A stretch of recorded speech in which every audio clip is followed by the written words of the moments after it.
ಹರೇ ಕೃಷ್ಣ. ಎಲ್ಲ ಕೇಳುಗರಿಗೂ ಶ್ರೀಮದ್ ಭಾಗವತದ ಅಧ್ಯಯನಕ್ಕೆ ಸ್ವಾಗತ. ಶ್ರೀಮದ್ ಭಾಗವತದ ದಶಮ ಸ್ಕಂದದಲ್ಲಿ ಧೇನುಕಾಸುರನ ಸಂಹಾರದ ಕುರಿತಾಗಿ ನಾವು ತಿಳಿದುಕೊಳ್ಳುತ್ತಿದ್ದೇವೆ. ಕೃಷ್ಣ ಬಲರಾಮರು ಗೋಪಬಾಲರೊಂದಿಗೆ ವೃಂದಾವನದ ತಾಳವನವನ್ನು ಪ್ರವೇಶಿಸಿದಾಗ ಧೇನುಕಾಸುರನು ಅವರ ಮೇಲೆ ಆಕ್ರಮಣವನ್ನು ಮಾಡಿದನು. ಕತ್ತೆಯ ರೂಪದಲ್ಲಿದ್ದಂತಹ ಧೇನುಕಾಸುರನನ್ನು ಅವನ ಹಿಂಗಾಲುಗಳನ್ನು ಹಿಡಿದು ಗಾಳಿಯಲ್ಲಿ ಸುತ್ತಿಸಿ ಬಲರಾಮನು ಸಂಹಾರ ಮಾಡಿದನು. ಧೇನುಕಾಸುರನ ಸಹಾಯಕ್ಕೆ ಬಂದಂತಹ ಆತನ ಸ್ನೇಹಿತರನ್ನು ಕೃಷ್ಣ ಬಲರಾಮರು ಸಂಹಾರ ಮಾಡಿದರು. ಅಲ್ಲಿ ಕತ್ತೆಗಳ ಹೆಣಗಳಿಂದ ಒಂದು ದೃಶ್ಯ ಪರಂಪರೆಯೇ ಸೃಷ್ಟಿಯಾಯಿತು. ಮರಗಳಲ್ಲಿ ಬಗೆ ಬಗೆಯ ಬಣ್ಣಗಳ ಮೋಡಗಳು ಮೂಡಿದಂತೆ ಕಾಣಿಸಿತು. ಈ ಮಹಾಘಟನೆಯ ವಿಷಯವನ್ನು ಕೇಳಿ ಮೇಲಿನ ಲೋಕದಿಂದ ದೇವತೆಗಳು ಕೃಷ್ಣ ಮತ್ತು ಬಲರಾಮರ ಮೇಲೆ ಹೂವುಗಳನ್ನು ಚೆಲ್ಲಿದರು ಮತ್ತು ನಗಾರಿಗಳನ್ನು ಬಾರಿಸುತ್ತಾ ಪ್ರಾರ್ಥನೆಗಳನ್ನು ಮಾಡಿದರು. ಧೇನುಕಾಸುರನ ಸಂಹಾರವಾದ ಕೆಲವು ದಿನಗಳ ನಂತರ ಜನರು ಹಣ್ಣುಗಳನ್ನು ಸಂಗ್ರಹಿಸಲು ತಾಳವನ ಅರಣ್ಯಕ್ಕೆ ಬರಲು ಪ್ರಾರಂಭಿಸಿದರು. ಅಲ್ಲಿ ಬೆಳೆಯುತ್ತಿದ್ದ ಸೊಂಪಾದ ಹುಲ್ಲನ್ನು ಮೇಯಲು ಪ್ರಾಣಿಗಳು ಬಂದವು. ಕೃಷ್ಣ ಬಲರಾಮರ ಈ ದಿವ್ಯ ಕಾರ್ಯಗಳ ವಿಷಯವನ್ನು ಕೇಳಿದ ಮಾತ್ರದಿಂದ ಮನುಷ್ಯನು ಪುಣ್ಯವನ್ನು ಗಳಿಸಬಹುದು. ಕೃಷ್ಣ ಬಲರಾಮ ಮತ್ತು ಆತನ ಗೆಳೆಯರು ವೃಂದಾವನವನ್ನು ಪ್ರವೇಶಿಸಿದಾಗ ತಮ್ಮ ಕೊಳಲನ್ನು ನುಡಿಸಿದರು. ಹುಡುಗರು ಕಾಡಿನಲ್ಲಿ ನಡೆದ ಅಸಾಧಾರಣ ಘಟನೆಗಳನ್ನು ಹೊಗಳಲು ಪ್ರಾರಂಭಿಸಿದರು. ಅವರ ಮುಖಗಳು ತಿಲಕದಿಂದ ಅಲಂಕಾರವಾಗಿತ್ತು. ಗೋಧೂಳಿಯು ಮುಖದ ಮೇಲಿತ್ತು. ಕೃಷ್ಣನ ತಲೆಯನ್ನು ಒಂದು ನವಿಲುಗರಿಯು ಅಲಂಕರಿಸಿತ್ತು. ವೃಂದಾವನದ ಗೋಪಿಯರೆಲ್ಲ ಕೃಷ್ಣನು ಮನೆಗೆ ಬರುತ್ತಿದ್ದಾನೆಂದು ಹಿಗ್ಗಿದರು. ಕೃಷ್ಣನು ಇಲ್ಲದೇ ಇದ್ದುದರಿಂದ ಅವರೆಲ್ಲರೂ ಮಂಕಾಗಿದ್ದರು. ಇಡೀ ದಿನ ಅವರು ಕೃಷ್ಣನು ಕಾಡಿನಲ್ಲಿರುವುದನ್ನು ಅಥವಾ ಅವನು ಗೋವುಗಳನ್ನು ಮೇಯಿಸುವುದನ್ನು ಕುರಿತು ಯೋಚಿಸುತ್ತಿದ್ದರು. ಕೃಷ್ಣನು ಹಿಂದಿರುಗುತ್ತಿರುವುದನ್ನು ನೋಡಿ ಅವರ ಆತಂಕಗಳೆಲ್ಲ ಕೂಡಲೇ ಮಾಯವಾದವು. ಕಮಲ ಪುಷ್ಪದ ಮಕರಂದದ ಸುತ್ತ ದುಂಬಿಗಳು ಹಾರಾಡುವಂತೆ ಅವರು ಅವನ ಮುಖವನ್ನು ದೃಷ್ಟಿಸಿ ನೋಡಿದರು. ಕೃಷ್ಣ ಮತ್ತು ಬಲರಾಮರನ್ನು ಅವರ ಪ್ರೀತಿಯ ತಾಯಿಯರಾದ ಯಶೋಧ ಮತ್ತು ರೋಹಿಣಿಯರು ಕೂಡಲೇ ಬರಮಾಡಿಕೊಂಡರು ಮತ್ತು ಸಮಯಕ್ಕೆ ತಕ್ಕಂತೆ ತಮ್ಮ ಪ್ರೀತಿಯ ಮಕ್ಕಳ ಅಪೇಕ್ಷೆಗಳನ್ನು ನಡೆಸಿಕೊಟ್ಟರು. ಅವರಿಗೆ ಸ್ನಾನ ಮಾಡಿಸಿ ಬಟ್ಟೆಗಳನ್ನು ಹಾಕಿ ಚೆನ್ನಾಗಿ ನೋಡಿಕೊಂಡರು. ಕೃಷ್ಣನಿಗೆ ಪೀತಾಂಬರವನ್ನು, ಬಲರಾಮನಿಗೆ ನೀಲಿ ಉಡುಪನ್ನು ಉಡಿಸಿದರು. ಅವರಿಗೆ ಎಲ್ಲ ಬಗೆಯ ಒಡವೆಗಳನ್ನು, ಪುಷ್ಪಮಾಲೆಗಳನ್ನು ತೊಡಿಸಿದರು. ಹಸುಗಳಿಗೆ ಹುಲ್ಲನ್ನು ಮೇಯಿಸಿದ ಕೆಲಸದ ಆಯಾಸವು ಕಳೆದು ಅವರು ನವಚೈತನ್ಯದಿಂದ ಕೂಡಿ ಸುಂದರವಾಗಿ ಕಾಣಿಸಿದರು. ಅವರ ತಾಯಂದಿರು ಅವರಿಗೆ ರುಚಿಕರವಾದ ತಿಂಡಿ ತಿನಿಸುಗಳನ್ನು ಕೊಟ್ಟರು. ಅವರು ಎಲ್ಲವನ್ನೂ ಸಂತೋಷದಿಂದ ತಿಂದರು. ತಿಂಡಿಯನ್ನು ತಿಂದ ನಂತರ ಅವರು ಸ್ವಚ್ಛವಾದ ಪಲ್ಲಂಗದ ಮೇಲೆ ಕುಳಿತರು. ಅವರ ತಾಯಂದಿರು ಅವರ ಸಾಹಸಗಳ ಕತೆಗಳ ಹಾಡುಗಳನ್ನು ಹಾಡಿದರು. ಪಲ್ಲಂಗದ ಮೇಲೆ ಕುಳಿತುಕೊಳ್ಳುತ್ತಲೇ ಅವರಿಗೆ ಗಾಢವಾದ ನಿದ್ರೆಯು ಬಂದಿತು. ಈ ರೀತಿಯಲ್ಲಿ ಕೃಷ್ಣ ಬಲರಾಮರು ಗೋಪಬಾಲಕರಾಗಿ ವೃಂದಾವನದ ಬದುಕನ್ನು ಸವಿದರು. ಕೃಷ್ಣನು ಒಮ್ಮೊಮ್ಮೆ ತನ್ನ ಸ್ನೇಹಿತರು ಮತ್ತು ಬಲರಾಮನೊಂದಿಗೆ ಯಮುನಾ ನದಿ ತೀರಕ್ಕೆ ಹೋಗಿ, ಒಮ್ಮೊಮ್ಮೆ ತಾನೊಬ್ಬನೇ ಸ್ನೇಹಿತರೊಂದಿಗೆ ಹೋಗಿ ಗೋವುಗಳನ್ನು ನೋಡಿಕೊಳ್ಳುತ್ತಿದ್ದನು. ಕ್ರಮೇಣ ಬೇಸಿಗೆಯೂ ಬಂದಿತು. ಒಂದು ದಿನ ಮೈದಾನದಲ್ಲಿದ್ದಾಗ ಹುಡುಗರಿಗೂ ಗೋವುಗಳಿಗೂ ಬಹು ನೀರಡಿಕೆಯಾಯಿತು. ಅವರು ಯಮುನಾ ನದಿಯ ನೀರನ್ನು ಕುಡಿಯಲು ಪ್ರಾರಂಭಿಸಿದರು. ಆದರೆ ಕಾಳಿಯ ಎಂಬ ಘಟಸರ್ಪದ ವಿಷದಿಂದ ನದಿಯು ವಿಷಪೂರಿತವಾಗಿತ್ತು. ಯಮುನಾ ನದಿಯ ನೀರನ್ನು ಕರಿಸರ್ಪ ಕಾಳಿಯನು ವಿಷಮಯ ಮಾಡಿದ್ದಾನೆ ಎಂದು ಕೃಷ್ಣನಿಗೆ ತಿಳಿದಾಗ ಕಾಳಿಯನ ವಿರುದ್ಧ ಕ್ರಮ ಕೈಗೊಂಡು ಅವನು ಯಮುನಾ ನದಿಯನ್ನು ಬಿಟ್ಟು ಬೇರೆಡೆಗೆ ಹೋಗುವಂತೆ ಬಲಪ್ರಯೋಗ ಮಾಡಿದನು. ಹೀಗೆ ನೀರು ಮತ್ತೆ ಶುದ್ಧವಾಯಿತು. ಶುಕಮುನಿಗಳು ಈ ಕಥೆಯನ್ನು ಹೇಳುತ್ತಿದ್ದಾಗ ಕೃಷ್ಣನ ಬಾಲಲೀಲೆಗಳ ವಿಷಯ ಇನ್ನೂ ಕೇಳಬೇಕೆಂದು ಪರೀಕ್ಷಿತ್ ಮಹಾರಾಜನಿಗೆ ಕೌತುಕವಾಯಿತು. ಆ ನೀರಿನಲ್ಲಿ ಬಹುವರ್ಷಗಳಿಂದ ವಾಸವಾಗಿದ್ದ ಕಾಳಿಯನಿಗೆ ಕೃಷ್ಣನು ಹೇಗೆ ಶಿಕ್ಷೆ ಮಾಡಿದ ಎಂದು ಶುಕಮುನಿಯವರನ್ನು ಕೇಳಿದ. ಪರೀಕ್ಷಿತ ಮಹಾರಾಜನಿಗೆ ಕೃಷ್ಣನ ಲೀಲೆಗಳನ್ನು ಕೇಳಬೇಕೆಂಬ ಆಸೆ ಹೆಚ್ಚುತ್ತಾ ಹೋಯಿತು. ತುಂಬ ಆಸಕ್ತಿಯಿಂದ ಪ್ರಶ್ನೆಯನ್ನು ಕೇಳಿದನು. ಶುಕಮುನಿಗಳು ಕಥೆಯನ್ನು ಹೇಳಿದರು. ಯಮುನಾ ನದಿಯೊಳಗೆ ದೊಡ್ಡ ಸರೋವರವಿತ್ತು. ಅದರಲ್ಲಿ ಕಾಳಿಯನೆಂಬ ಕರಿಸರ್ಪವು ವಾಸ ಮಾಡುತ್ತಿದ್ದ. ಅವನ ವಿಷದಿಂದ ಇಡೀ ಪ್ರದೇಶವು ಎಷ್ಟು ಕಲ್ಮಶವಾಯಿತೆಂದರೆ ದಿನದಲ್ಲಿ 24 ಗಂಟೆಯೂ ವಿಷವಾಯುವು ಹೊರಹೊಮ್ಮುತ್ತಿತ್ತು. ಆ ಸ್ಥಳದ ಮೇಲೆ ಪಕ್ಷಿಯು ಹಾರಿ ಹೋದರೆ ಕೂಡಲೇ ಅದು ನೀರಿನಲ್ಲಿ ಬಿದ್ದು ಸಾಯುತ್ತಿತ್ತು. ಯಮುನಾ ನದಿಯ ವಾಯುವಿನ ವಿಷದಿಂದಾಗಿ ನದಿಯ ತೀರದಲ್ಲಿದ್ದ ಹುಲ್ಲು ಮತ್ತು ಮರಗಳು ಒಣಗಿ ಹೋಗಿದ್ದವು. ಆ ಘಟಸರ್ಪದ ವಿಷದ ಪರಿಣಾಮವನ್ನು ಶ್ರೀಕೃಷ್ಣನು ಕಂಡನು. ವೃಂದಾವನದ ಮುಂದೆ ಹರಿಯುತ್ತಿದ್ದ ಇಡೀ ನದಿಯು ಮಾರಕವಾಗಿ ಬಿಟ್ಟಿತ್ತು. ಪ್ರಪಂಚದಲ್ಲಿ ಇರಲು ಯೋಗ್ಯವಲ್ಲದ ಎಲ್ಲ ಪ್ರಾಣಿಗಳನ್ನು ಕೊಲ್ಲಲು ಅವತರಿಸಿದ ಶ್ರೀಕೃಷ್ಣನು ಕೂಡಲೇ ಯಮುನಾ ನದಿಯ ತೀರದಲ್ಲಿದ್ದ ಒಂದು ಕದಂಬ ವೃಕ್ಷವನ್ನು ಹತ್ತಿದನು.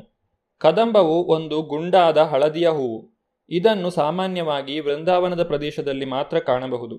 ಮರದ ಮೇಲಕ್ಕೆ ಹತ್ತಿ ಹೋಗಿ ಶ್ರೀಕೃಷ್ಣನು ಸೊಂಟದ ಪಟ್ಟಿಯ ಬಟ್ಟೆಯನ್ನು ಬಿಗಿಮಾಡಿಕೊಂಡನು.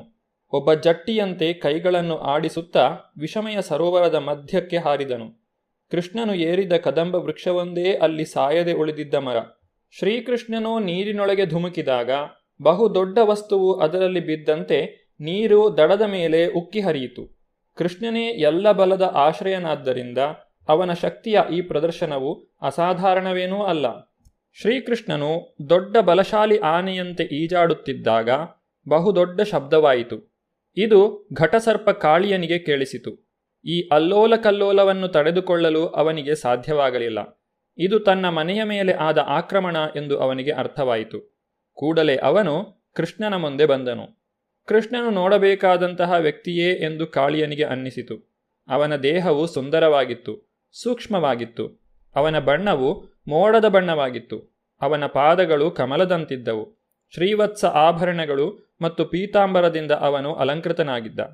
ಅವನ ಮುಖವು ಸುಂದರವಾಗಿತ್ತು. ಅವನು ನಸುನಗುತ್ತಿದ್ದ ಮತ್ತು ಯಮುನಾ ನದಿಯಲ್ಲಿ ಅಸಾಧಾರಣ ಬಲದಿಂದ ಆಟವಾಡುತ್ತಿದ್ದ. ಆದರೆ ಕೃಷ್ಣನು ಇಷ್ಟು ಸುಂದರನಾಗಿದ್ದರೂ ಕಾಳಿಯನ ಹೃದಯದಲ್ಲಿ ಬಹು ರೋಷವಿದ್ದಿತು. ಕೃಷ್ಣನ ಮೈಯ ಸುತ್ತಿಕೊಂಡನು.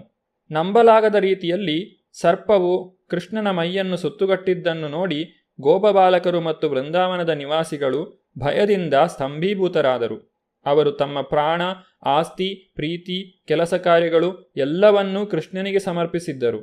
ಕೃಷ್ಣನನ್ನು ಆ ಸ್ಥಿತಿಯಲ್ಲಿ ನೋಡಿದಾಗ ಅವರಿಗೆ ಭಯವನ್ನು ತಡೆದುಕೊಳ್ಳಲು ಸಾಧ್ಯವಾಗದೆ ನೆಲದ ಮೇಲೆ ಬಿದ್ದು ಬಿಟ್ಟರು. ಹಸುಗಳು, ಗೂಳಿಗಳು ಮತ್ತು ಸಣ್ಣ ಕರುಗಳು ದುಃಖವನ್ನು ತಡೆಯಲಾರದೆ ಹೋದವು. ಅವು ಬಹು ಆತಂಕದಿಂದ ಅವನ ಕಡೆ ನೋಡಲು ಪ್ರಾರಂಭಿಸಿದವು. ತಮ್ಮ ಪ್ರೀತಿಯ ಕೃಷ್ಣನಿಗೆ ನೆರವಾಗಲಾರದೆ ಅವು ಯಾತನೆಯಿಂದ ದಡದ ಮೇಲೆ ಹಿಂಗಾಲುಗಳ ಮೇಲೆ ನಿಂತವು. ಯಮುನಾ ನದಿ ತೀರದ ಮೇಲೆ ಇದೆಲ್ಲ ನಡೆಯುತ್ತಿದ್ದಾಗ ದುಶ್ಶಕುನಗಳಾದವು. ಭೂಮಿಯು ನಡುಗಿತು. ಆಕಾಶದಿಂದ ಧೂಮಕೇತುಗಳು ಉದುರಿದವು ಮತ್ತು ಮನುಷ್ಯರ ಶರೀರಗಳು ಕಂಪಿಸಿದವು. ಇವೆಲ್ಲವೂ ತಕ್ಷಣದ ಬಹುದೊಡ್ಡ ವಿಪತ್ತಿನ ಚಿಹ್ನೆಗಳು. ಈ ಅಪಶಕುನಗಳನ್ನು ನೋಡಿ ನಂದ ಮಹಾರಾಜನು ಇತರ ಗೋಪಾಲಕರು ಭಯದಿಂದ ತತ್ತರಿಸಿದರು. ಕೃಷ್ಣನು ಅವನ ಅಣ್ಣ ಬಲರಾಮನಿಲ್ಲದೆ ಒಬ್ಬನೇ ಹಸುಗಳನ್ನು ಮೇಯಿಸಲು ಹೋಗಿದ್ದ ಎಂದು ಅವರಿಗೆ ಗೊತ್ತಾಯಿತು. ಈ ಸುದ್ದಿಯನ್ನು ಕೇಳುತ್ತಲೇ ನಂದ, ಯಶೋದೆ ಮತ್ತು ಗೋಪಾಲಕರಿಗೆ ಇನ್ನೂ ಆತಂಕವಾಯಿತು. ಅವರಿಗೆ ಕೃಷ್ಣನಿಗಿಂತ ಪ್ರಿಯವಾದದ್ದು ಏನೂ ಇರಲಿಲ್ಲ. ತಮ್ಮ ಪ್ರಾಣ, ಆಸ್ತಿ, ಪ್ರೀತಿ, ಮನಸ್ಸು ಮತ್ತು ಚಟುವಟಿಕೆಗಳೆಲ್ಲವನ್ನೂ ಕೃಷ್ಣನಿಗೇ ಅರ್ಪಿಸಿದ್ದರು. ಕೃಷ್ಣನಲ್ಲಿ ಅವರಿಗಿದ್ದ ಅಸಾಧಾರಣ ಪ್ರೀತಿಯಿಂದ ಮತ್ತು ಕೃಷ್ಣನ ಸಾಮರ್ಥ್ಯವನ್ನು ತಿಳಿಯದೆ ಅವರು ದುಃಖ ಮತ್ತು ಆತಂಕಗಳಿಂದ ದಿಕ್ಕುಗೆಟ್ಟರು. ಅವರಿಗೆ ಕೃಷ್ಣನಲ್ಲಿ ಅಗಾಧ ಪ್ರೀತಿ ಇದ್ದದರಿಂದ ಅವರು ನಿಶ್ಚಯವಾಗಿಯೂ ಇಂದು ಕೃಷ್ಣನು ಸೋಲುತ್ತಾನೆ ಎಂದು ಯೋಚಿಸಿದರು.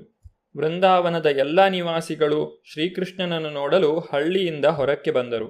ಮಕ್ಕಳು, ತರುಣರು, ವೃದ್ಧರು, ಹೆಂಗಸರು, ಗಂಡಸರು, ಪ್ರಾಣಿಗಳು ಮತ್ತು ಎಲ್ಲ ಜೀವಿಗಳು ಅಲ್ಲಿ ನೆರೆದಿದ್ದರು. ತಮಗೆ ಕೃಷ್ಣನೊಬ್ಬನೇ ಆಧಾರ ಎಂದು ಅವರಿಗೆ ತಿಳಿದಿತ್ತು. ಇದೆಲ್ಲ ಆಗುತ್ತಿದ್ದಾಗ ಎಲ್ಲ ಜ್ಞಾನದ ಪ್ರಭುವಾದ ಬಲರಾಮನು ಸುಮ್ಮನೆ ಮುಗುಳುನಗೆ ನಗುತ್ತಾ ಅಲ್ಲಿ ನಿಂತಿದ್ದನು. ತನ್ನ ತಮ್ಮನ ಬಲ ಎಷ್ಟೆಂದು ಅವನಿಗೆ ತಿಳಿದಿತ್ತು. ಭೌತಿಕ ಜಗತ್ತಿನ ಒಂದು ಸಾಮಾನ್ಯ ಸರ್ಪದೊಡನೆ ಕೃಷ್ಣನು ಹೋರಾಡುತ್ತಿದ್ದಾಗ ಆತಂಕಕ್ಕೆ ಕಾರಣವಿಲ್ಲ ಎಂದು ಅವನಿಗೆ ತಿಳಿದಿತ್ತು. ಆದುದರಿಂದ ಇತರರ ಚಿಂತೆಯಲ್ಲಿ ಅವನು ಭಾಗವಹಿಸಲಿಲ್ಲ. ಆದರೆ ವೃಂದಾವನದ ಎಲ್ಲ ನಿವಾಸಿಗಳು ಆತಂಕಗೊಂಡು ಭೂಮಿಯ ಮೇಲೆ ಕೃಷ್ಣನ ಹೆಜ್ಜೆಯ ಗುರುತುಗಳನ್ನು ಅನುಸರಿಸಿ ಕೃಷ್ಣನನ್ನು ಹುಡುಕಿಕೊಂಡು ಯಮುನಾ ತೀರಕ್ಕೆ ಹೋದರು. ಧ್ವಜ, ಧನಸ್ಸು ಮತ್ತು ಶಂಖಗಳ ಗುರುತುಗಳಿದ್ದ ಹೆಜ್ಜೆ ಗುರುತುಗಳನ್ನು ಅನುಸರಿಸಿ ವೃಂದಾವನದ ನಿವಾಸಿಗಳು ನದೀ ತೀರಕ್ಕೆ ಬಂದರು ಮತ್ತು ಕರಿಸರ್ಪದ ಹಿಡಿತಕ್ಕೆ ಸಿಕ್ಕಿದ್ದ ಕೃಷ್ಣನನ್ನು ನೋಡಿ ಗೋವುಗಳು, ಹುಡುಗರು ಅಳುತ್ತಿದ್ದದ್ದನ್ನು ಕಂಡರು. ಅವರ ದುಃಖವು ಇನ್ನೂ ಹೆಚ್ಚಿತು.